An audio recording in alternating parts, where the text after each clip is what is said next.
Hello students, how are you all? Hope you are doing well. So chapter number 6 ચાલતું હતું આપણું, right? અને chapter number 6માં almost બધી જ પેશીઓ જે છે આપણે એ કમ્પ્લીટ કરી લીધી, રાઈટ? હોપ કે તમે લોકોએ પણ લર્ન કરી લીધી હશે. આપણે સ્ટાર્ટ કર્યું હતું વર્ધમાન પેશીથી, બરાબર, કે જે બહુ જ ફાસ્ટ ડિવાઈડ કરતી હતી. સેકન્ડ આપણે જોયું હતું સરળ સ્થાયી પેશી, રાઈટ? સ્થાયી પેશીના આપણે પ્રકાર પાડ્યા હતા. એમાંથી ફર્સ્ટ સરળ સ્થાયી પેશી, મૃદુતક, દ્રઢોતક, સ્થૂલકોણક છે એ કમ્પ્લીટ કર્યું. દેન જટિલ સ્થાયી પેશી હતી, જેમાં જલવાહક અનવાહક આવતી હતી. અને હજુ એક ટાઈપની પેશી આપણે એક્સ્ટ્રા જોઈ, જે હતી વિશિષ્ટ પેશી, જેમાં આપણે ક્ષીરધાર પેશી જોઈ અને ગ્રંથિમય પેશી જોઈ. ઠીક છે, આ બધું આપણે કમ્પ્લીટ કરી લીધું. આપણી પેશીઓ બધી કમ્પ્લીટ થઈ ગઈ, જેને આપણે વનસ્પતિ પેશીઓમાં કન્સિડર કરી, વનસ્પતિનો દેહનું નિર્માણ કરતી હતી, રાઈટ? હવે આ બધી જે પેશીઓ તમે અત્યાર સુધી ભણ્યા છો, એ બધી પેશીઓ ભેગી મળી અને વનસ્પતિના પેશી તંત્રની રચના કરશે. જેમ આપણામાં પેશીઓ ભેગી મળી અને અંગોની રચના કરે, બરાબર, એવી જ રીતે પેશીઓ અહીંયા આગળ વનસ્પતિમાં પેશી તંત્રની રચના કરશે. પેશીઓ એક એકમ તરીકે વર્તી વિશિષ્ટ પ્રકારના કાર્યો કરી અને એક પેશીતંત્રની રચના, ત્રણ પેશીતંત્રની રચના કરશે, બરાબર. પણ આપણે એ જોવાનું છે કે આ પેશીઓ છે એ કઈ જગ્યાએ આવેલી છે, કારણ કે એના સ્થાનના આધારે એના કંઈક અલગ કાર્ય અને એની અંદર કંઈક અલગ રૂપાંતરણો જોવા મળશે, બરાબર. સો ચાલુ કરીએ કે પેશીતંત્ર કેટલા ટાઈપના છે અને ક્યાં ક્યાં આવેલા છે. ઓકે, ચલો સ્ટાર્ટ કરીએ. પેશીતંત્ર,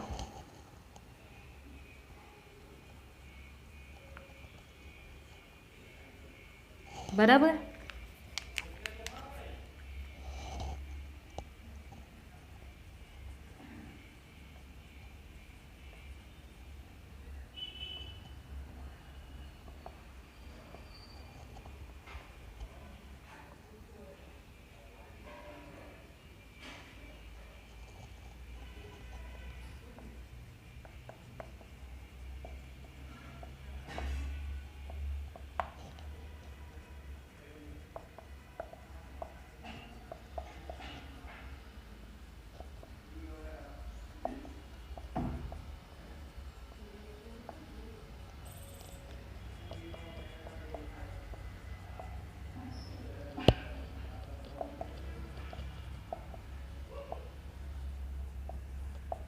ઓકે, સો પેશીતંત્રના સ્થાનના આધારે ત્રણ પ્રકાર છે. ક્યાં આવેલું છે એના અકોર્ડિંગ એના પ્રકાર પાડવામાં આવ્યા છે.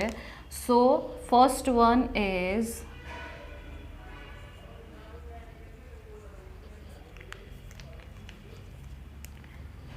અધિસ્તરીય પેશીતંત્ર,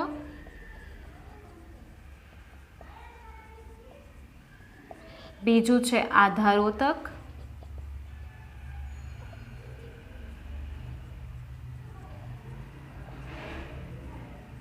અને ત્રીજું છે વાહક પેશીતંત્ર, બરાબર. અધિસ્તરીય પેશીતંત્ર, આધારોતક પેશીતંત્ર અને વાહક પેશીતંત્ર. પહેલાં હું તમને સ્થાન કહી દઉં અને પછી એના વિશે હું તમને ડિટેલમાં કહું, બરાબર. તો પહેલું છે અધિસ્તરીય, આધારોતક અને વાહક પેશીતંત્ર. તો કંઈક આ રીતે આપણે આકૃતિ જો ડ્રો કરીએ ને, ફોર એક્ઝામ્પલ આ રીતે આપણે શું લીધો છે, વનસ્પતિનો આડછેદ લઈ લીધો છે, બરાબર. કાં તો મૂળનો લઈ લીધો છે યા તો પ્રકાંડનો લઈ લીધો છે, બરાબર. આપણે આડછેદ લીધો છે. મીન્સ તમને આવું લાંબુ વનસ્પતિ જોવા મળતું હોય, તમે શું કરો, આડો છેદ આવી રીતે આમ લીધો, ઊભો નહીં. આને ઊભો છેદ કહેવાય, આને આડો છેદ કહેવાય. આડો છેદ લેશો ને એટલે તમને આવું રાઉન્ડ દેખાશે, બરાબર. આવી રીતે આમ કટ કરશો એટલે આ સ્લાઇસ દેખાશે, રાઉન્ડ. તો એની અંદર શું આવેલું છે એ જોવાનું છે તમારે, બરાબર. તો એક તો આપણને સૌથી બહારનું સ્તર જોવા મળશે, સૌથી બહાર, બરાબર. આ સૌથી બહારનું, તો જેને તમે કીધું છે અધિસ્તરીય પેશીતંત્ર, બરાબર. બધાયના હું તમને સ્થાન કહું છું અત્યારે. આ સૌથી બહારનું જે હોય ને એને કહેવાય અધિસ્તરીય પેશીતંત્ર. પછી ધારી લો કે મેં અહીંયા અંદર, બરાબર, આ રીતે કંઈક લઈ લીધું, બરાબર. ધારી લો કે આ છે વાહીપુલ, આ છે વાહક પેશીતંત્ર, આ શું છે? વાહક પેશી તંત્ર. વાહક પેશી તંત્ર એટલે કે જેમાં જલવાહક અને અન્નવાહકનો સમાવેશ થશે. તો હવે અધિસ્તરીય એટલે સૌથી બહારનું, વાહક પેશી તંત્ર એટલે વચ્ચે વચ્ચે આવેલું છે. તો એનો મતલબ કે આટલી જે સ્પેસ વધી ગઈ, આટલી, બરાબર, આ જે સ્પેસ છે આખી અહીંયા સુધીની, બરાબર, આ સેન્ટરથી લઈને આટલી જે સ્પેસ છે, આ બધી જગ્યા છે, આ બધી જગ્યા જે ખાલી એમ્પ્ટી સ્પેસ, સોરી, તમને દેખાય છે, બરાબર, એને આપણે શું કહેશું? એને કહેશું આધારોતક. આધારોતક પેશી તંત્ર, બરાબર. જેટલી ખાલી જગ્યા બચી છે એ બધામાં આધારોતક મીન્સ એ સપોર્ટ આપે છે. મિડલમાં ખાલી રાખશું ને, જો તમે એક કોઈ પણ એક સોફ્ટ ટોય ઇમેજિન કરો અને તમે ખાલી એનું ઉપરનું સ્કિન છે એ લઈ લીધી છે, અંદર કંઈ ફિલઅપ નથી કર્યું, કોટન કે સ્પંજ કે કશું ફિલઅપ નથી કર્યું, બરાબર, તો એનો પ્રોપર શેપ તમને મળશે નહીં. કદાચ તમે ભરી દીધું છે, ફિલઅપ કરી દીધું અંદર, પણ ઓછું રાખ્યું છે, તો પણ એ કેટલું આમ એકદમ પ્રોપર એનો શેપ નહીં આવે. બટ તમે જો એમાં પ્રોપર એકદમ સરસ રીતે સ્ટફિંગ કરી દેશો તો તમને એનો મસ્ત શેપ મળશે, બરાબર, એ સોફ્ટ હોય જે પણ હશે. તો સેમ એવું છે કે તમે બહારની કિનારી આપી દીધી, એને અંદર એક વસ્તુ મૂકી દીધી વાહક પેશી, બરાબર, અને વચ્ચે કશું ભરેલું જ નથી, તો આ બધું એકદમ શું થઈ જશે? એકદમ આમ પિચકી જશે, બરાબર, શ્રિંક થઈ જશે. તો આપણે શું કરવાનું છે? વ્યવસ્થિત વચ્ચે સ્ટફિંગ કરી દેવાની છે, જે આ બંનેને આધાર આપે. તો વચ્ચેનું છે આધારોતક પેશી તંત્ર, કે ભાઈ જેટલી ખાલી જગ્યા પડી છે ને એ બધામાં કંઈક પેશીઓ મૂકી દો અને એ પેશીઓથી શું બનશે? આધારોતક પેશી તંત્ર, બરાબર. સો ફર્સ્ટ આપણે લઈ લઈએ અધિસ્તરીય પેશી તંત્ર, બરાબર. ફર્સ્ટ સ્ટાર્ટ કરીએ અધિસ્તરીય પેશી તંત્રથી.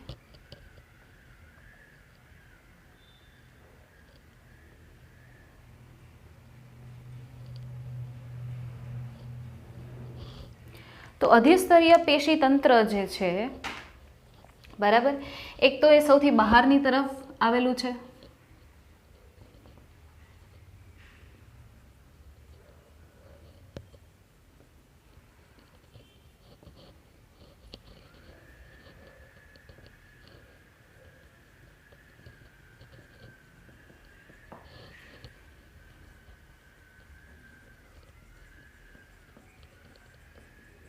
વનસ્પતિ દેહના સૌથી બહારના આવરણનું નિર્માણ કરે. હવે ત્યાંના કોષો કેવી રીતે ગોઠવાયેલા છે? તો કે અધિસ્તરના કોષો સઘન રીતે ગોઠવાયેલા લાંબા કોષો છે. શું છે? સઘન ગોઠવણી ધરાવે છે, બરાબર, એકદમ નજીક નજીક. જો આ રીતે સઘન ગોઠવણી ધરાવે, જો આ રીતે લાંબા લાંબા કોષો, આવી રીતે વચ્ચે સ્પેસ નથી, ખ્યાલ આવ્યો?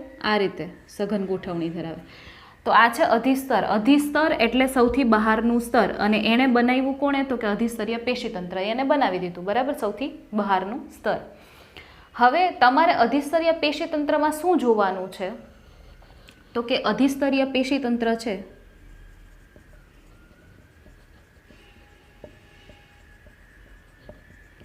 બરાબર, અધિસ્તરીય પેશીતંત્ર બરાબર શું રચનાઓ આવેલી છે? તો કે ફર્સ્ટ વન અધિસ્તર આવેલું છે, સેકન્ડ વન એમાં તમને જે રચનાઓ જોવા મળશે એ તમારે બધી લખવી પડે. ફોર એક્ઝામ્પલ, મૂળનું અધિસ્તર લીધું હોય તો તમને મૂળ રોમ જોવા મળે, પ્રકાંડનું અધિસ્તર લીધું હોય તો તમને પ્રકાંડ રોમ જોવા મળે. પછી ધાર્યો કે પર્ણનું અધિસ્તર લીધું હોય તો તમને એમાં જોવા મળશે વાયુરંધ્ર, અથવા તો જેને પર્ણરંધ્ર કહેવાય. અને એ જ પર્ણનું અધિસ્તર હશે તો એમાં તમને યાંત્રિક કોષો પણ જોવા મળશે, અથવા તો ભેજગ્રાહી કોષો.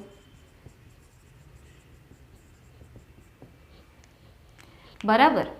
તો આપણે શું કરવાનું છે કે આ અધિસ્તરીય પેશીતંત્ર શેનું બનેલું છે? તો કે આ અધિસ્તરીય પેશીતંત્ર એ આ અધિસ્તરનું બનેલું છે. જો અધિસ્તર એટલે આ કોષોનું આવી રીતે સ્તર બને એ. પછી જો મૂળનું હોય તો એમાં મૂળ રોમ પણ હશે, અધિસ્તર તો હશે જ પણ વચ્ચે વચ્ચે મૂળ રોમ પણ હશે. પ્રકાંડનું હશે તો એમાં તમને અધિસ્તર સાથે પ્રકાંડ રોમ પણ જોવા મળશે. પર્ણનું અધિસ્તર લીધું હશે તો અધિસ્તરની સાથે સાથે તમને વાયુરંધ્ર તેમજ યાંત્રિક કોષો પણ અમુકમાં જોવા મળશે. તો એનો મતલબ કે આપણે આ બધી રચનાઓ છે એ જોવી પડે. આ બધી જ રચનાઓ શું કરવી પડે? જોવી પડે. બરાબર. તો એક કામ કરો, તમે પહેલાંનો સ્ક્રીનશોટ લઈ લો. બરાબર. પછી હું તમને એની એક એક રચનાઓ કહું. જો અધિસ્તર તો મેં તમને અહીંયા દર્શાવી દીધું, ફર્સ્ટ વન. બરાબર. અહીંયા આગળ આપણે શેની ચર્ચા કરી છે?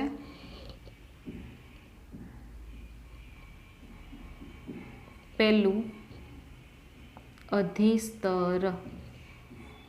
બરાબર. જગ્યા રાખતા ભૂલી ગઈ છું. અધિસ્તરની વાત કરી લીધી આપણે. બરાબર. હા. અને અધિસ્તર હોય ને મોટે ભાગે કયા કોષોનું બનેલું હોય? તો કે મૃદુતકના કોષોનું જ બનેલું હોય. બરાબર. અને હજી એક રચના જો એડ કરવી હોય ને તો હું કરી શકું, ક્યુટિકલ. ક્યુટિકલ. બરાબર. તો એક કામ કરો, સ્ક્રીનશોટ લઈ લો, એટલે હું બધા જ પોઈન્ટ છે ને એ અહીંયા આગળ બધામાં ડિસ્ક્રાઇબ કરી દઉં તમને. બરાબર. એટલે એકી સાથે તમારે કોઈ ઝંઝટ જ નહીં ઘડીક થતાં ફ્લિપ કરવાની. એક જ બોર્ડમાં તમને આખું અધિસ્તરીય પેશીતંત્ર છે હું તમને એક્સપ્લેન કરી દઉં. બરાબર છે. તો પહેલાંનો સ્ક્રીનશોટ લઈ લો કે કેટલી રચનાઓ ભણવાની છે, પછી બધી રચનાઓ તમને લખી દઉં. આપણે વર્કને સિમ્પ્લિફાય જ કરવાનું છે. આપણને એક ઝટકામાં બધું મળી જવું જોઈએ. બરાબર. સ્ક્રીનશોટ લઈ લો.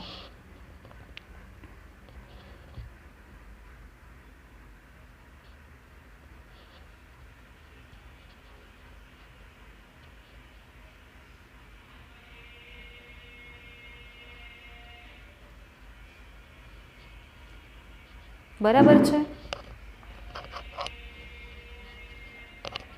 તો આપણે શું જોશું આજના લેક્ચરમાં કે ભાઈ આ અલગ અલગ પેશીતંત્ર છે એ શેના શેના બનેલા છે અને ક્યાં ક્યાં આવેલા છે. બરાબર.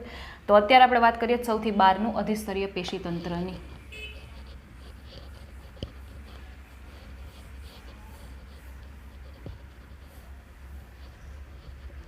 તો ઓલરેડી આપણે એક પેજ તો ભરી નાખ્યું. બરાબર.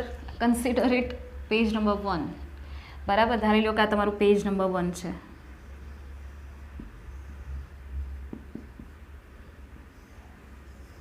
ઓકે.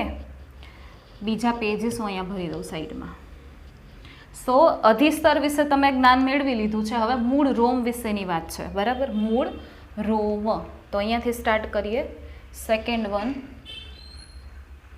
મૂળ રોમ. બરાબર. તો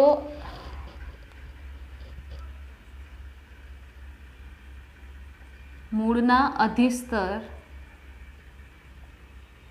માંથી ઉદ્ભવેલ બહિરુદ્ભેદ તરીકે મૂળ રોમની હાજરી.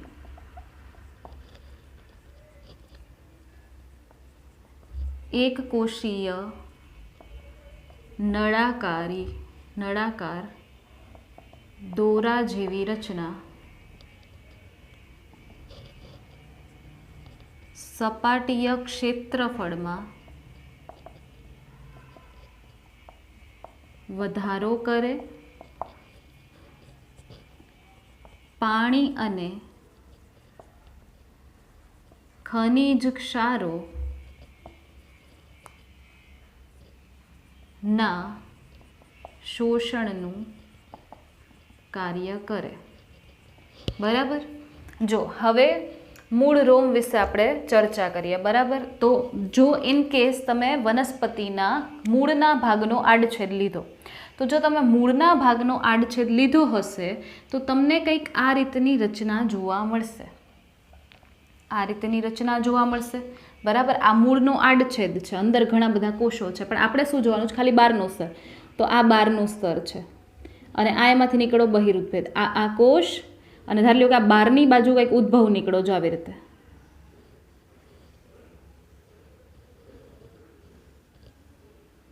બરાબર. આ રીતે. આ તો બહુ વાહિયાત થઈ ગયું, સોરી. બરાબર. આ રીતે. તો ધારી લો કે આ છે અધિસ્તર, પણ છે એ કોનું અધિસ્તર? મૂળનું અધિસ્તર. તો એને આપણે કહીશું મૂલાધિસ્તર. સંધિ મૂળ પ્લસ અધિસ્તર ઇઝ ઇક્વલ ટુ મૂલાધિસ્તર. સંધિ જોડો, સંધિ છોડો તમે કર્યું હશે ને ગુજરાતીમાં. તો એમાંથી નીકળો આ ઉદ્ભવ, આને કહેવાય ઉદ્ભવ, પણ કઈ બાજુ નીકળો? બહારની બાજુ. તો બહિર મીન્સ બહારની બાજુ, ઉદ્ભવ કંઈક નીકળો, જેને આપણે કીધું મૂળ રોમ.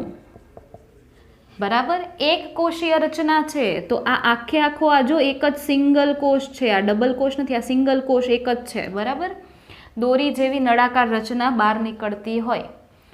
હવે આપણને એવું કીધું છે કે ભાઈ એ સપાટીય ક્ષેત્રફળમાં વધારો કરે. ફોર એક્ઝામ્પલ હું તમને એમ કહું કે આ કોષ છે આટલો, બરાબર, આ આટલો કોષ, ધારી લો કે અહીંયાથી પાણીનું શોષણ કર્યું, અહીંયા બીજી જગ્યાએથી કર્યું, ત્રીજી જગ્યાએથી કર્યું, ચોથી જગ્યાએથી પાણીનું શોષણ કર્યું, તો આટલી જગ્યા મળી એને પાણીના શોષણ માટે. પણ ઇફ તમે મૂળ રોમની વાત કરો તો અહીંયાથી પાણીનું શોષણ કરશે, અહીંયાથી કરશે, અહીંયાથી કરશે, અહીંયાથી કરશે, અહીંયાથી કરશે, અહીંયાથી કરશે, અહીંયાથી કરશે, અહીંયાથી કરશે.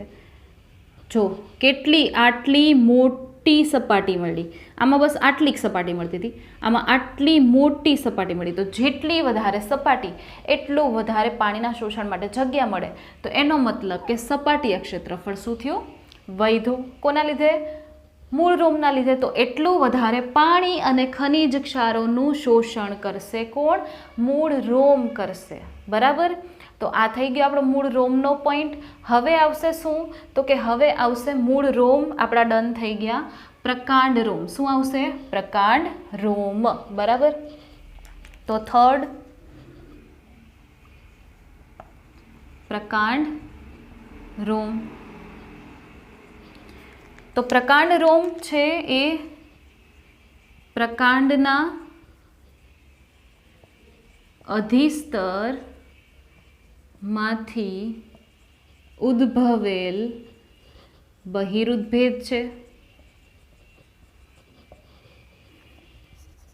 બરાબર, એક કોષી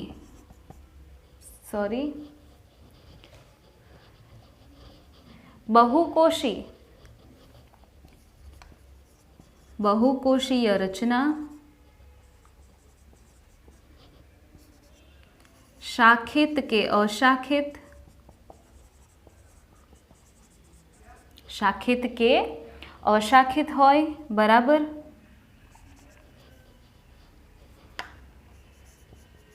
ઉત્સવેદન એટલે કે પાણીના વ્યયમાં ઘટાડો કરે. બરાબર, તો જો કઈ રીતની રચના છે, ધારી લો કે પ્રકાંડનું અધિસ્તર છે. બરાબર, આવી રીતે પ્રકાંડનું અધિસ્તર છે, આ પ્રકાંડના અધિસ્તરના કોષ. બરાબર, તો પ્રકાંડ રોમ આવી રીતે બહાર નીકળે. જો આવી રીતે શાખા છે, જો આ 1 2. બરાબર, કાં તો અશાખિત પણ હોઈ શકે, કાં તો આવી રીતે શાખામય પણ હોઈ શકે. બરાબર, તો આવા રોમ નીકળે છે. હવે આપણને શું કીધું કે બહુકોષીય છે, મીન્સ કે આ જે આ આખે આખો જો આટલો લઈ લ્યો તો આ એક કોષ થાય. પણ એવું નથી, આમાં 1 2 3 4 5 6 આવી રીતે અંદર અંદર કોષ છે. જો આ એક કોષ, આ બીજો કોષ, ત્રીજો કોષ, ચોથો, પાંચમો, છઠ્ઠો, સાતમો. બરાબર, એવી રીતે બહુકોષીય રચના હતી. મૂળ રોમ જો સળંગે સળંગ, આ મૂળ રોમ આવી રીતે આખે આખો આ એક કોષ. પ્રકાંડ રોમ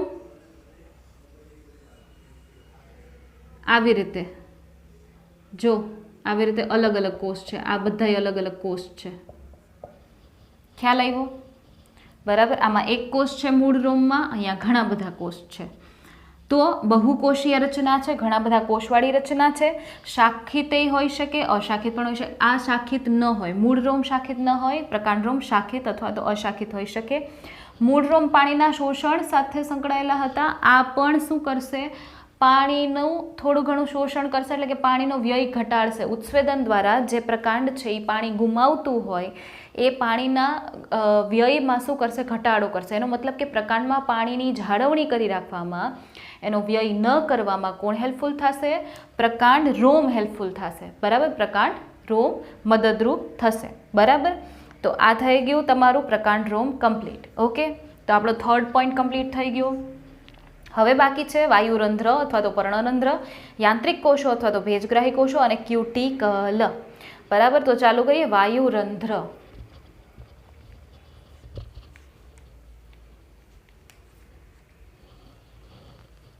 4th નંબર વાયુરંધ્ર. બરાબર, તો ઓલરેડી તમે વાયુરંધ્રથી પરિચિત છો, મારે બસ તમને ખાલી અમુક પોઈન્ટ્સ કહેવાના છે. બરાબર, વાયુરંધ્ર પ્રસાધન, બરાબર, રંધ્ર પ્લસ રક્ષક કોષ પ્લસ સહાયક કોષો.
ઓકે, તો વાયુરંધ્રમાં શું કીધું છે? વાયુરંધ્ર પ્રસાધનની રચના થાય છે. વાયુરંધ્ર પ્રસાધનની શું થાય છે? રચના. તો વાયુરંધ્ર વિશે તો તમને ઓલરેડી ખબર છે કે વાયુરંધ્ર શું છે, તો કે પર્ણ છે. બરાબર, પર્ણ, એની સપાટી, પર્ણની જે સપાટી હોય, ઉપરની સપાટી, નીચેની સપાટી. તો પર્ણની અંદર ઉપર પણ અધિસ્તર આવેલું હોય, નીચે પણ અધિસ્તર આવેલું હોય. ઉપરના અધિસ્તરને કહેવાય ઉપરી અધિસ્તર, નીચેનાને કહેવાય અધઃ અધિસ્તર. તો એ અધિસ્તર તો છે જ, અધિસ્તર તો છે જ, પણ અધિસ્તરની વચ્ચે વચ્ચે વચ્ચે વચ્ચે શું આવેલું છે? તો કે અધિસ્તરની વચ્ચે વચ્ચે આવેલું છે વાયુરંધ્ર જેવી રચના. તો એ રચના કેવી છે? તો કે અધિસ્તરની વચ્ચે આવેલું છે. એનો મતલબ કે આજુબાજુમાં શું હશે? તો કે આજુબાજુમાં હશે અધિસ્તરીય કોષ. અધિસ્તરીય કોષ છે. બરાબર, પર્ણ છે ને એમાં અધિસ્તર આવેલું છે આખું ઉપર, તો અધિસ્તરીય કોષ છે, એમાં વચ્ચે વચ્ચે ક્યાંક ક્યાંક વાયુરંધ્ર છે. તો એ વાયુરંધ્ર છે એ વાયુરંધ્ર પ્રસાધનની રચના કરે. કેવી રીતે? તો કે રંધ્ર છે, રંધ્ર એટલે થશે છિદ્ર. તો જો આ જે વચ્ચેનું તમને દેખાય છે, બરાબર, આને શું કહેવાય? આને કહેવાય છિદ્ર. આને કહેવાય છિદ્ર. બરાબર, વચ્ચેનું જે રંધ્ર અથવા તો રંધ્ર. તો એક છિદ્ર છે. છિદ્ર કોનાથી બન્યું? તો કે રક્ષક કોષો. તો આ જે બંને દેખાય છે, આ બંને શું છે? રક્ષક કોષો. આ દ્વિદળીના રક્ષક કોષો છે, એક દળીના રક્ષક કોષો. આ ટાઈપના ડમ્બેલ શેપના હોય તો આ રક્ષક કોષો છે. બરાબર, આ થઈ ગયા રક્ષક કોષ. બરાબર, એની આજુબાજુમાં શું છે? એની આજુબાજુમાં છે સહાયક કોષો. સોરી, એની આજુબાજુમાં સહાયક કોષો છે. જો અહીંયા પણ સહાયક કોષો છે, સહાયક કોષ. બરાબર, પછી આજુબાજુમાં શું છે? અધિસ્તરીય કોષ. તો એનો મતલબ કે વાયુરંધ્ર પ્રસાધન ક્યારે બને? તો કે વચ્ચેનું રંધ્ર, એની ફરતે આવેલા રક્ષક કોષ અને એની ફરતે આવેલા સહાયક કોષો, આ બધા ભેગા મળે ને ત્યારે બને એક વાયુરંધ્ર પ્રસાધન. બરાબર, વાયુરંધ્ર પ્રસાધન. તો આ વાયુરંધ્ર શું કરતા હોય? તો કે આ વાયુરંધ્ર હોય, બરાબર, વાયુરંધ્ર પર્ણ અને કુમળા પ્રકાંડમાં હાજર જે ખુલ્લા અને બંધ થઈ વાયુઓની આપલે તેમજ ઉત્સવેદનની ક્રિયા દર્શાવે. બરાબર. શું કીધું છે આપણને?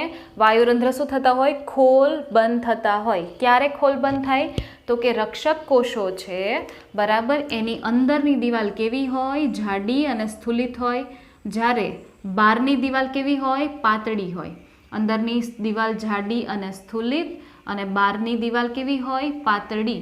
તો જ્યારે રક્ષક કોષોમાં પાણી પ્રવેશે ત્યારે રક્ષક કોષો છે એ ફૂલાઈ જાય અને ફૂલાઈ પાણીથી ભરાઈ જાય છલોછલ અને એ શું થાય? એની અંદરની દિવાલ આમ એકબીજાથી દૂર જાય અને એના લીધે રંધ્ર ખુલી જાય. બરાબર. જો રંધ્ર ખુલે તો વાતાવરણના વાયુઓ વાયુરંધ્ર મારફતે પર્ણમાં પ્રવેશે અને પર્ણમાંના વાયુઓ વાયુરંધ્ર મારફતે વાતાવરણમાં પ્રવેશે. બરાબર. જ્યાં વધારે હશે ત્યાંથી ઓછા તરફ એ રીતે જશે. સેમ વાયુરંધ્રનું છિદ્ર ખુલે તો પર્ણની અંદરનું જે પાણી હોય એ પણ બાષ્પ સ્વરૂપે વાતાવરણમાં જાય એટલે ઉત્સવેદનની ક્રિયા થાય અથવા તો બાષ્પોત્સર્જનની ક્રિયા થાય. બરાબર.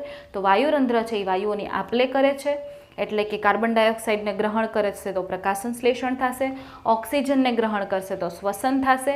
પણ જ્યારે કાર્બન ડાયોક્સાઇડ લેશે ત્યારે ઓક્સિજન ગુમાવશે અને ઓક્સિજન લેશે ત્યારે કાર્બન ડાયોક્સાઇડ ગુમાવી દેશે. બરાબર. તો જ્યારે જે જરૂરિયાત હશે એ પ્રમાણે એ કાર્ય કરશે. ઉત્સવેદન તો ચાલુ જ હશે. બરાબર. જે પ્રમાણે વાતાવરણની કન્ડિશન હશે એ મુજબ વધારે કે ઓછું ઉત્સવેદન સ્ટાર્ટ હશે. બરાબર. તો આ થઈ ગઈ વાયુરંધ્રની રચના. બરાબર. ઓલરેડી મેં તમને ચેપ્ટર નંબર 11માં ડિટેલમાં વાયુરંધ્ર વિશે કરાવેલું છે એટલે અહીંયા આગળ હું ડિટેલમાં જતી નથી. બરાબર.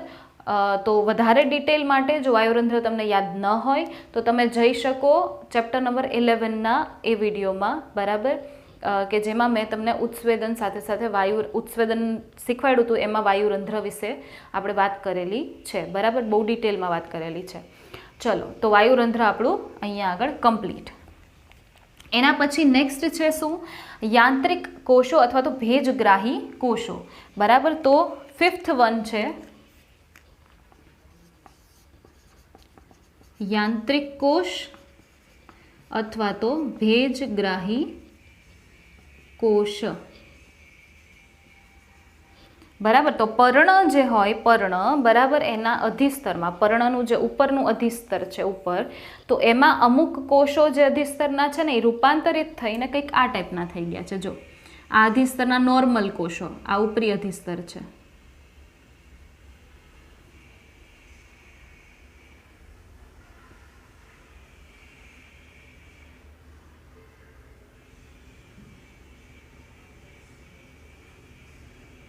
જો આ ટાઈપના કોષો થઈ ગયા છે.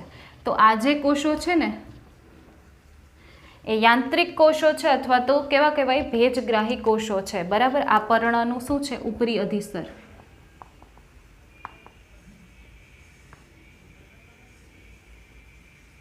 પર્ણનું ઉપરી અધિસ્તર.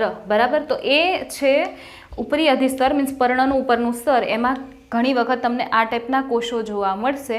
તો આ કોષો છે યાંત્રિક કોષો એટલા માટે યાંત્રિક કારણ કે હલનચલન કરાવે છે. કોનું? પર્ણનું. કેવી રીતે હલનચલન? આવી રીતે આમ હલનચલન નહીં. પર્ણને તમે ઘણીવાર જોયું તો એ આખું આમ કોકડું વળી ગયું હોય. બરાબર. આખું આમ કોકડું વળી જાય અને પાછું આમ ખુલી પણ જાય. તો એનું રીઝન શું છે? ધારી લ્યો કે વાતાવરણમાં અત્યારે ભેજ હાજર નથી. વાતાવરણ એકદમ શુષ્ક છે. ભેજનું પ્રમાણ બહુ જ નહિવત છે. બરાબર. તો એ ટાઈમે શું થાય? તો કે પર્ણ છે એ પોતાનું વધારાનું પાણી ગુમાવી ન દે. બરાબર. પાણીનો બહુ વ્યય ન થાય એટલા માટે ઉત્સવેદન ઘટાડવા માટે જો આવા કોષો હાજર હોય તો એ કોષો શું કરશે? એ કોષો છે એ બરાબર એ કોષો છે ને એ પર્ણનું યાંત્રિક હલનચલન કરાવી એ કોષો છે ને આ કોષો એ થોડુંક પાણી ગુમાવી દેશે કે ભાઈ પહેલાં થોડુંક ગુમાવી દઈએ, એમ વધારે નથી ગુમાવવું. તો એ કોષો થોડુંક પાણી ગુમાવી અને શું કરશે તો કે એ કોષો થોડુંક પાણી ગુમાવી દે ને એટલે આમ ચીમડાઈ જાય, એટલે એ બધા કોષો છે એ પર્ણનું શું કરી દે, કોકડું આવે તેમ સંકોચાવી દે, મીન્સ આમ પર્ણને છે એ આમ એકત્રિત કરી લે. બરાબર, પર્ણપત્ર આમ જે ખુલેલું હોય ને એને એવી રીતે આમ વાળવા માટે એ એવી કન્ડિશન કરે. શું કરીને? પોતે થોડોક પાણી ગુમાવે, ભેજ ગુમાવીને આવું કરે. બરાબર, ધારી લો કે વાતાવરણમાં ઇનફ ભેજ અવેલેબલ છે, વાતાવરણમાં ઇનફ ભેજ અવેલેબલ છે, તો એ કોષો છે એ શું કરશે તો કે એ કોષો છે એ ભેજને ગ્રહણ કરશે. એ ભેજને ગ્રહણ કરે એટલે શું થાય, વળી પાછા એ પાણી મેળવે, પાણી મેળવીને એકદમ ફૂલી જાય તો એ કોષો પાછા શું કરશે, પર્ણપત્રને આમ ખોલી નાખશે. તો જ્યારે ભેજ નહોતો વાતાવરણમાં ત્યારે પર્ણ આવી રીતે આમ વળી ગયું હતું, જ્યારે ભેજ આવ્યો ત્યારે વળી પાછું પર્ણને આવી રીતે આમ ખોલી નાખ્યું. તો એ કોણે કરાવ્યું? ભેજગ્રાહી કોષો અથવા તો યાંત્રિક કોષોએ કરાવ્યું.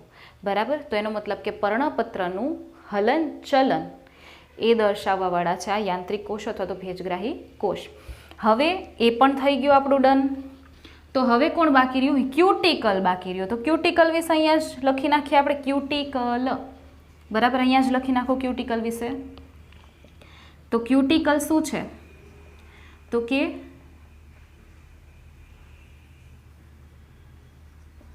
પ્રકાંડ અને પર્ણના અધિસ્તર પર આવેલું જાડું મીણ જેવું આવરણ જે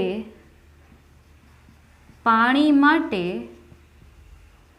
અપ્રવેશશીલ છે અને મૂળમાં ગેરહાજર. જો આપણને શું કીધું છે, ક્યુટિકલ છે એ પ્રકાંડ અને પર્ણના અધિસ્તર પર આવેલું જાડું મીણ જેવું આવરણ છે જે પાણી માટે અપ્રવેશશીલ છે. તો ધારી લો કે પર્ણ છે તો એના ઉપર આવી રીતે મીણનું એક આવરણ આવી ગયું જેને આપણે ક્યુટિકલ કીધું. તો એના લીધે શું થશે, પાણી છે ને બહાર નહીં જઈ શકે. તો એટલે પર્ણની બહાર પાણી જઈ શકતું નથી. પણ હવે તમે કહેશો કે ઉત્સવેદન તો થાય છે, પણ વાયુરંધ્ર જ્યાં જ્યાં હશે ને એના ઉપર ક્યુટિકલ નહીં હોય, એટલે વાયુરંધ્ર મારફતે પાણી ખાલી બહાર નીકળી શકે, બાકીના કોઈ કોષોમાંથી બહાર નહીં નીકળી શકે. જો બાકીના બધા કોષોમાંથી નીકળે જ ને તો ઓહો કેટલું પાણીનો વ્યય થાત. પણ શું કર્યું કે બધા કોષો ઉપર ક્યુટિકલનું આવરણ રાખી દીધું, ખાલી વાયુરંધ્ર છે ને એના ઉપર જ ન રાખ્યું, જેથી કરીને માત્ર વાયુરંધ્ર જ પાણી ગુમાવી શકે. બરાબર, બીજા કોઈ કોષો ગુમાવી શકે નહીં. તો એ ક્યુટિકલનું જાડું આવરણ. હવે એવું જ સેમ પ્રકાંડ ઉપર પણ છે, પણ મૂળ ઉપર નથી. તો મૂળ ઉપર શું કામ નથી? તો મૂળનું તો કામ જ છે પાણીનું શોષણ કરવાનું, એને તો પાણીને અંદર લેવાનું છે. ત્યાં તમે ક્યુટિકલ રાખી દેશો તો એ તો પાણી માટે અપ્રવેશશીલ બની જશે, તો પાણી અંદર નહીં લઈ શકે ને. તો એટલા માટે મૂળ છે એના અધિસ્તર ઉપર ક્યાંય પણ તમને ક્યુટિકલ નહીં જોવા મળે, કારણ કે એને પાણી શોષવાનું છે. જો ક્યુટિકલ રાખશો તો એ પાણી નહીં શોષી શકે. ખ્યાલ આવ્યો? ઓકે, તો આપણા ઓલમોસ્ટ નહીં, આખું અધિસ્તરીય પેશીતંત્ર અહીંયા આગળ થઈ ગયું કમ્પ્લીટ. બરાબર, મેં કીધું હતું ને એક જ બોર્ડમાં હું તમને બધું આપી દઈશ. તો લઈ લો સ્ક્રીનશોટ. બરાબર, ઇઝી છે અધિસ્તરીય પેશીતંત્ર. બરાબર, મૂળ, રોમ, પ્રકાંડ રોમ, ક્યુટિકલ, વાયુરંધ્ર.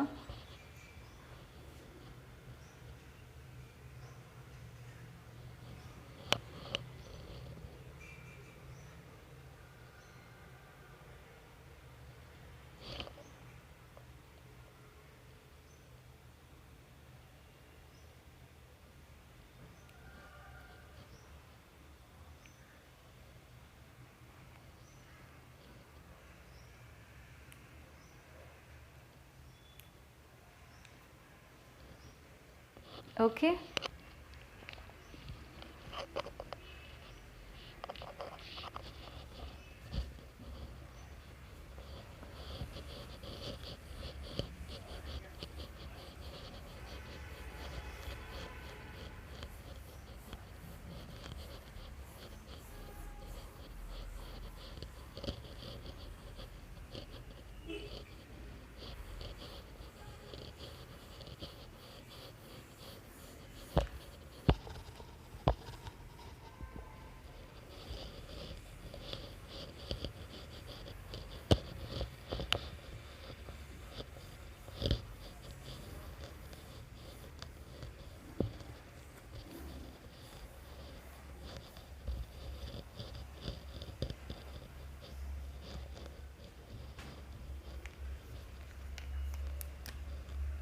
એના પછી આવશે શું? સેકન્ડ વન, આધારોતક પેશીતંત્ર.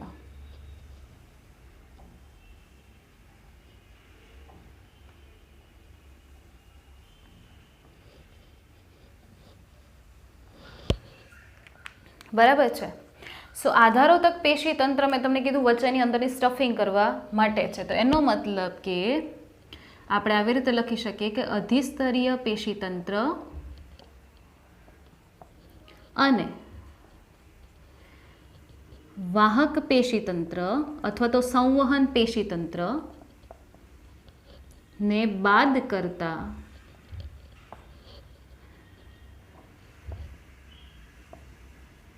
જે સ્થાન બાકી રહે તે સ્થાને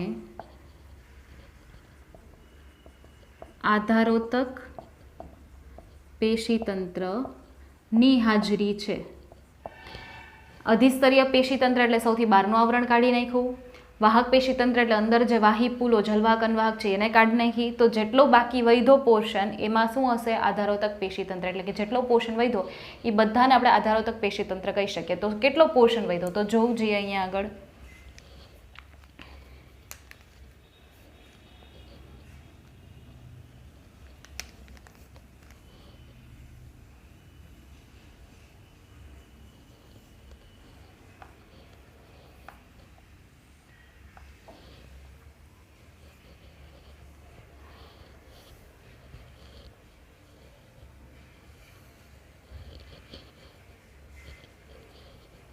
બરાબર છે.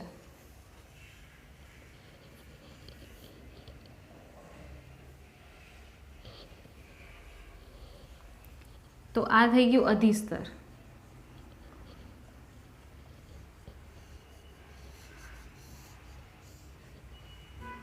મને લાગે છે હવે તો તમને છે ને આમ ઊંઘમાંથી ઉઠાડીને પૂછે ને તોય તમને હવે આ ડાયાગ્રામ તો આવડી જ જાય, કારણ કે આપણે કેટલી વખત ડ્રો કરી લીધો છે ઓલમોસ્ટ. પણ મારી જવાબદારી છે દર વખતે ડ્રો કરીને તમને બતાવવાની. એટલે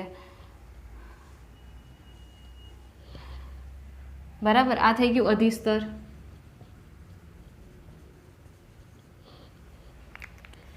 હવે વચ્ચે વચ્ચે ક્યાંક ડ્રો કરી નાખું હું અહીંયા આગળ. આ થઈ ગયું વાહક પેશીતંત્ર. બરાબર, આ થઈ ગયું વાહક. તો આ બેયને બાદ કરતા હવે બ્લેક કલરથી જે હું ડ્રો કરીશ એ બધું જ શું હશે? આધારોતક પેશીતંત્ર. તો ફોર એક્ઝામ્પલ અહીંયા મિડલમાં ડ્રો કરી નાખું પહેલાં.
બરાબર છે.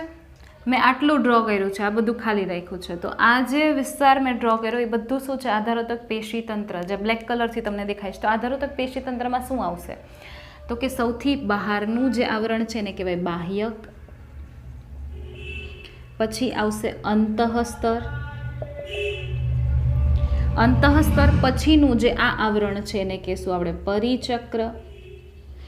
પરિચક્ર પછી આ જે ભાગ દેખાય છે તમને, આ ભાગ, આ જે ભાગ આટલો આ દેખાય છે, બરાબર, આ ભાગ. તો એને કહેવાય મજ્જા કિરણો. પછી આ જે વચ્ચેનો ભાગ દેખાય છે એને કહેવાય મજ્જા. તો એનો મતલબ કે બાહ્યક, અંતઃસ્તર, પરિચક્ર, મજ્જા કિરણો અને મજ્જા એ શેની રચના કરે છે? આધારોતક પેશી તંત્રની રચના કરે છે. તો આપણે અહીંયા લખી શકાય કે ભાઈ બાહ્યક. જો હજુ એક વાત ક્લિયર કરું, ઘણી વખત શું થાય, અધિસ્તરની નીચે ઘણી વખત અમુક બીજા સ્તરના કોષો પણ હોય, બાહ્યકની ઉપર ને અધિસ્તરની નીચે ઘણી વખત આમ પણ હોય. જો આ અધિસ્તર, સોરી રેડ કલરથી ડ્રો કરું, આ અધિસ્તર, બરાબર. પછી આ બીજા અન્ય કોષોનું સ્તર આવી ગયું અને પછી અહીંથી બાહ્યક સ્ટાર્ટ થયું. તો અધિસ્તર અને બાહ્યકની વચ્ચે બીજું એક સ્તર છે જેને અધઃ સ્તર પણ કહેવાય. શું કહેવાય? અધઃ સ્તર પણ કહેવાય. અધિસ્તર અને બાહ્યક ની વચ્ચે ઘણી વખત બીજું પણ સ્તર આવેલું હોય જેને અધઃ સ્તર કહેવાય. તો એનો મતલબ કે જો અધઃ સ્તર હાજર હોય તો, ન હાજર હોય તો કાંઈ વાંધો નહીં, પણ જો હાજર હોય તો અધઃ સ્તર, બાહ્યક, અંતઃ સ્તર, પરિચક્ર, બરાબર. પછી શું આવ્યું? મજ્જા કિરણો અને મજ્જા. આ બધી જ રચનાઓ ભેગી મળી અને શેની રચના કરશે? તો કે આ બધી રચનાઓ ભેગી કરી અને આધારોતક છે, આધારોતક પેશી તંત્ર છે. પણ આ બધી રચનાઓ છે એ શેની બનેલી છે? તો કે આ બધી રચનાઓ છે એ મૃદુતક, સ્થૂલકોણક કે દ્રઢોતક ની બનેલી રચનાઓ છે. આ બધી રચનાઓ શેની બનેલી છે? મૃદુતક, સ્થૂલકોણક અને દ્રઢોતકની બનેલી રચનાઓ છે. મોટે ભાગે મૃદુતક વધારે હશે, દ્રઢોતક, સ્થૂલકોણક ઓછી હશે, બટ ત્રણેય ટાઈપના કોષો છે એ ભેગા મળીને આ બધી રચનાઓ કરે છે. કઈ રચનાઓ? આધારોતકની આ બધી રચનાઓ, બરાબર છે. તો આધારોતક અહીંયા આગળ શું થાય છે? કમ્પ્લીટ, બરાબર. આધારોતક અહીંયા આગળ કમ્પ્લીટ થાય. યાંત્રિક આધાર આપવાનું કાર્ય કરતું હોય આધારોતક. અને ઇવન વહનમાં પણ ભાગ ભજવતું. અહીંથી ખબર છે પાણી આવતું હતું સદ્રવ્ય અદ્રવ્ય પથ મારફતે, બરાબર છે. ઓકે, તો આધારોતક પછી હવે થર્ડ પેશી તંત્ર કયું બાકી રહ્યું છે આપણું? વાહક પેશી તંત્ર. ત્રીજા નંબરનું કયું હતું? વાહક પેશી તંત્ર.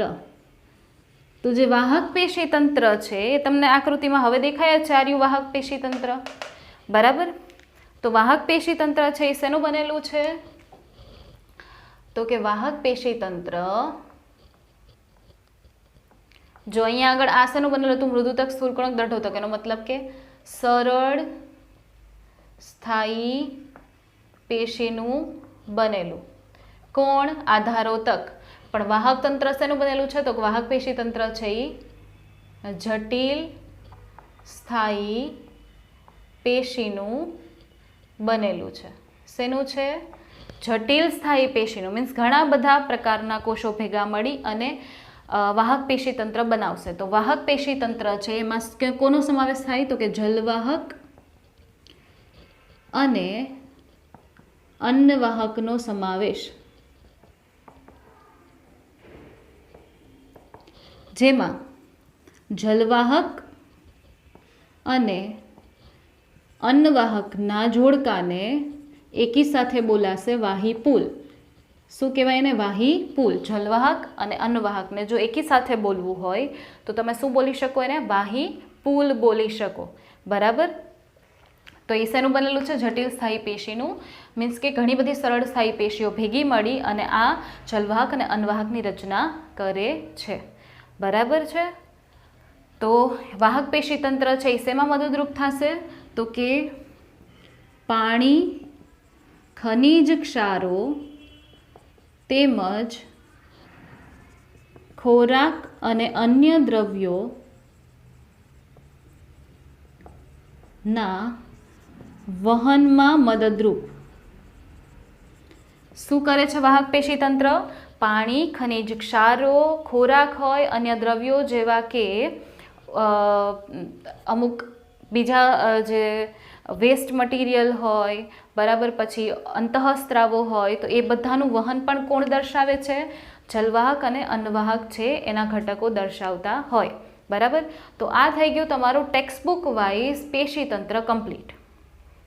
હવે જે પેશીતંત્રમાં એડ કરવાનું છે, બરાબર, એ નીટ વાઇઝ આપણે એડ કરશું, બરાબર. પણ આ અત્યારે જેટલું હતું એ ટેક્સ્ટબુક વાઇઝ હતું.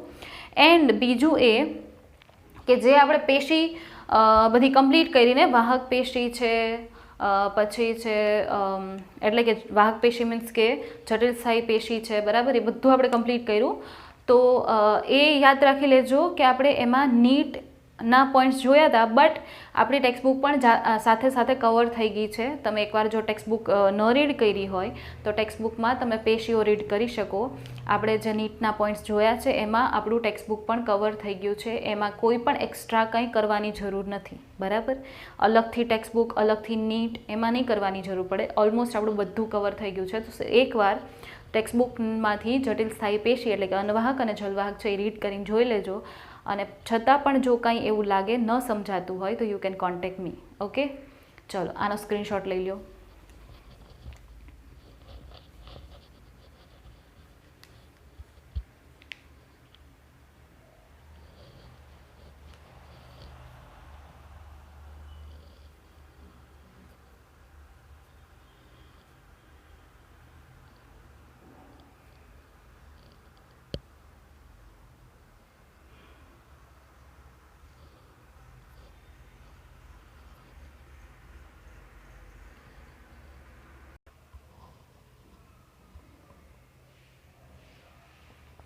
ઓકે, સો હવે છે મેં તમને કીધું ને કે વાહક પેશી તંત્ર જે છે એમાં આપણે ત્યાંથી નીટ જોવાનું છે. સો સ્ટાર્ટ કરીએ એમાં વાહક પેશી તંત્રમાંથી, બરાબર.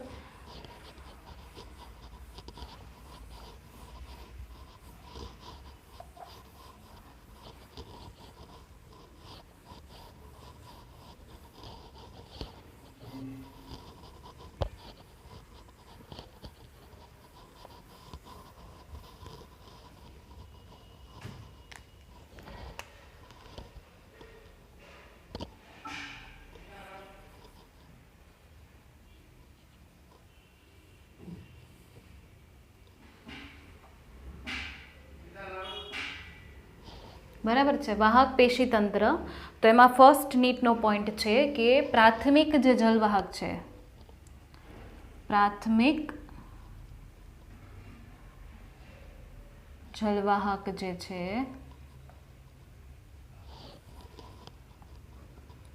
ના વિકાસના આધારે પ્રકાર, પ્રાથમિક જલવાહકના વિકાસના આધારે આપણે પ્રકાર જોવાના છે, બરાબર. તો એમાં 3 પ્રકાર અહીંયા આગળ પડે છે. ફર્સ્ટ પ્રકાર છે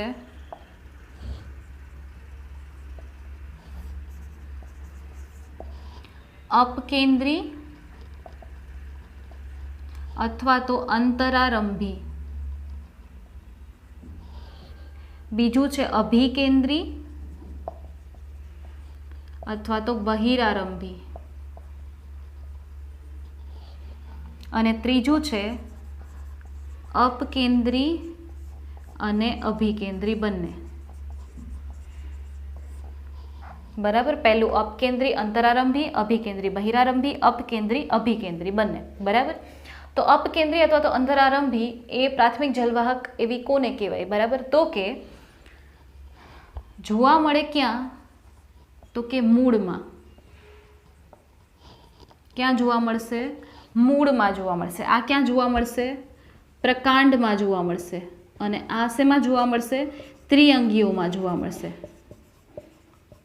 ત્રિઅંગી વનસ્પતિઓ છે એમાં જોવા મળશે. આ મૂળમાં જોવા મળશે, આ પ્રકાંડમાં જોવા મળશે. જનરલી આ સ્પેસિફિકલી ત્રિઅંગી વનસ્પતિઓ છે એની અંદર તમને જોવા મળશે. શું ફેર છે? તો કે આપણને એમ કીધું છે કે પ્રાથમિક જલવાહકનો વિકાસ ક્યાંથી થાય છે, કઈ જગ્યાએથી એનો વિકાસ સ્ટાર્ટ થાય? શું એ કેન્દ્રથી સ્ટાર્ટ થઈને બહારની તરફ જતો હશે? શું બહારથી અંદરની તરફ વિકાસ દર્શાવતા હશે? કેવી રીતે દર્શાવતા હશે વિકાસ? સ્ટાર્ટ કરીએ. અપકેન્દ્રી. અપકેન્દ્રી મીન્સ કેન્દ્રથી દૂર જાય છે. અપ મીન્સ દૂર જાય છે.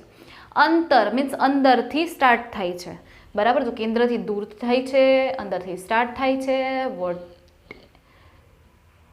अरे रे हाँ थई गयो।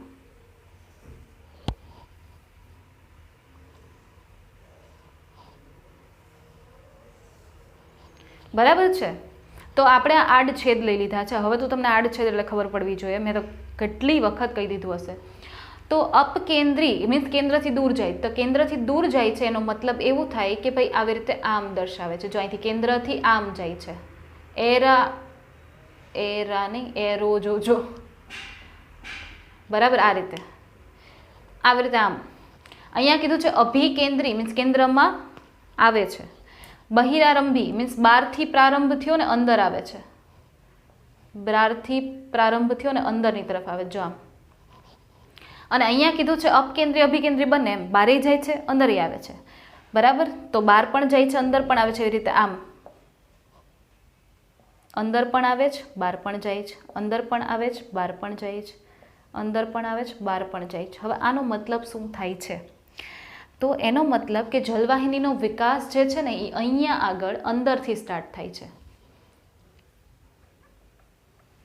અંદરથી બહારની બાજુ વિકાસ પામે, અથવા તો કેન્દ્રથી પરિઘ તરફ, બરાબર કેન્દ્રથી પરિઘ તરફ જાય છે। પ્રકાંડમાં તો કે બહારથી અંદર એટલે કે પરિઘથી કેન્દ્ર, બરાબર। અહીંયા તો કે બંને બાજુ વિકસિત થાય એટલે કે કેન્દ્ર અને પરિઘ, કેન્દ્ર અને પરિઘ બંને તરફ વિકસિત થાય। તો કોણ ક્યાં વિકસિત થાય? તો યાદ કરો આપણે લોકોએ જ્યારે જલવાહક પેશી સ્ટડી કરી હતી ત્યારે એની અંદર શું હતું? એની અંદર હતું આદિદારુ અને અનુદારુ, એટલે કે આદિ જલવાહક અને અનુજલવાહક। તો અહીંયા આગળ શું કીધું છે? હંમેશા યાદ રાખવાનું કે આદિ મીન્સ આદિ માનવ પહેલાં આવ્યા હતા, પછી આપણે આવ્યા। તો આદિ મીન્સ પહેલાં આવેલું, બરાબર। તો પહેલાં વહેલા આની અંદર શું થશે કે ભાઈ આદિ જલવાહક અને અનુજલવાહક, આમાં પણ આદિ જલવાહક અને અનુજલવાહક, આમાં પણ લખશું આદિ જલવાહક અને અનુજલવાહક। તો આદિ જલવાહકનો મતલબ થશે આદિદારુ અને અનુજલવાહકનો મતલબ થશે અનુદારુ। હવે બધામાં નથી લખતી, બરાબર। તો અહીંયા શું મિનિંગ થાય છે કે આદિ જલવાહક હવે ક્યાંથી સ્ટાર્ટ થયો વિકાસ જોવું જોઈએ? કેન્દ્રથી બહારની બાજુ જાય છે, તો એનો મતલબ કે કેન્દ્રમાં આદિદારુ અને બહારની તરફ અનુદારુ। આદિ જલવાહક ક્યાં હશે? કેન્દ્રમાં, ને આ ક્યાં હશે? પરિઘ તરફ, બરાબર। તો આદિ એટલે પહેલા ઉત્પન્ન થયેલી, તો એનો મતલબ કે આદિ છે એ ક્યાં છે? કેન્દ્રમાં। તો અહીંયાથી અહીંયા પહેલાં ઉત્પન્ન થઈને પછી વિકસિત થતી થતી થતી થતી આમ ગઈ એટલે અહીંયા અનુ આવશે, કારણ કે વિકાસ પામે તો અનુ બને। આદિ અહીંયા હતી, વિકસિત થઈને આ બાજુ અનુ, તો આ પરિઘ થાય બહારની બાજુ, ત્યાં અનુ છે, કેન્દ્ર તરફ આદિ છે, પહેલાં જન્મ લેતી, બરાબર। હવે અહીંયા જોજો અહીંથી સ્ટાર્ટ થયું, એનો મતલબ કે અહીંયા આદિ જલવાહક બહારની બાજુ હશે, ક્યાં હશે? બહારની બાજુ, પછી અહીંયા અનુ જલવાહક હશે, જે લાસ્ટમાં વિકાસ પામેલી હોય અનુ, બરાબર। તો આદિ જલવાહક ક્યાં છે? કે પરિઘ તરફ, અને અનુ ક્યાં હશે? કેન્દ્ર તરફ, કારણ કે કેન્દ્ર બાજુ જાય છે, બરાબર। આમ કેન્દ્ર બાજુ જાય તો કેન્દ્રમાં પછી વિકસિત થાય એટલે અનુ।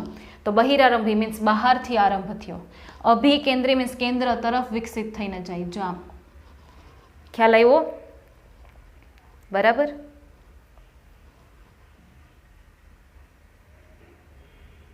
એક જ મિનિટ, આ મૂળ પ્રકાંડ ઉલટ સુલટ થઈ ગયા છે, ઓહો,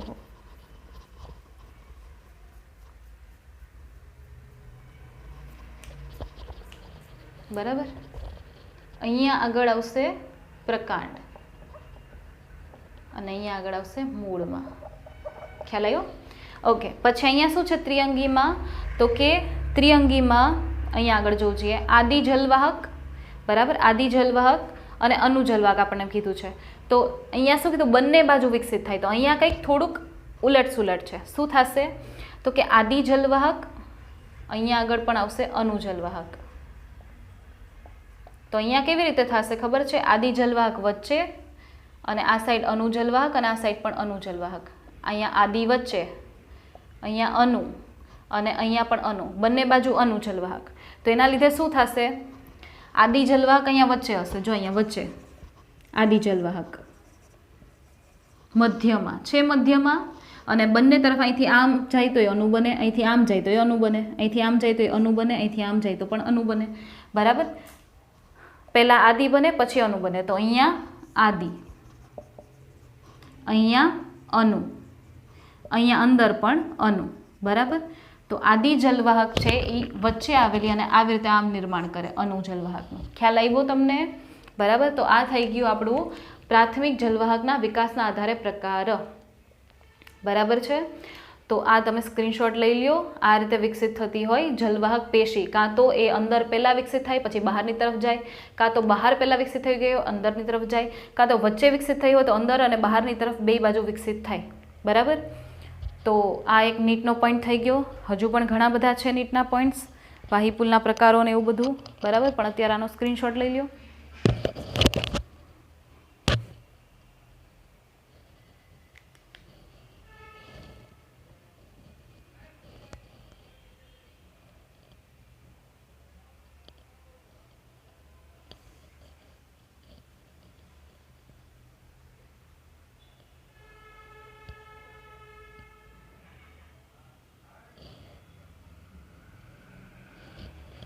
ઓકે. સો આજનો લેક્ચર અહીંયા સુધી રાખીએ છીએ. બરાબર? વાહક પેશી છે એના વિશેનું નીટ છે, વાહક પેશી તંત્ર વિશેનું નીટ. બરાબર? એ નેક્સ્ટ લેક્ચરથી પણ આપણે કન્ટિન્યુઅસ જ રહેશે. આજે અમુક પોઈન્ટ્સ કર્યા છે, નેક્સ્ટ લેક્ચરમાં અમુક પોઈન્ટ્સ સાથે કન્ટિન્યુ કરશું. બરાબર? તો ત્યાં સુધીમાં આ બધું લર્ન કરી લેજો. Okay. Till then take care and good bye.